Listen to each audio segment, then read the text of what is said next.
Hi guys, welcome back to my channel, Edmond Medaros, and for today's quick tutorial, and I'm going to show you guys on how to delete saved passwords in your Opera web browser.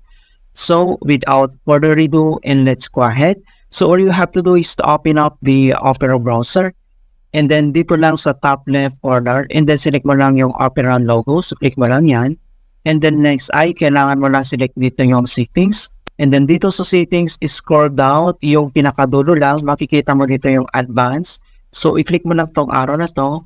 And then next step, makikita mo dito yung autofill. And then next, ito yung password. Okay? So i-click mo lang yan.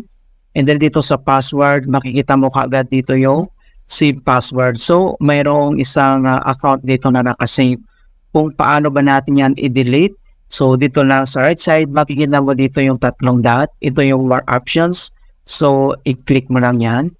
And then next ay, pwede mo na itong i-delete. So, may tatlong options dito na pwede mong i-copy, edit password, and then next, ito yung remove. Okay? So, i-click mo lang to remove.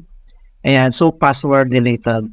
Okay? So, ganun lang po kasimple kung paano natin i-delete ang saved passwords in Opera web browser. Okay? So, please don't forget to like this video and subscribe to my channel for more quality content. Thank you guys and see you in my next tutorial.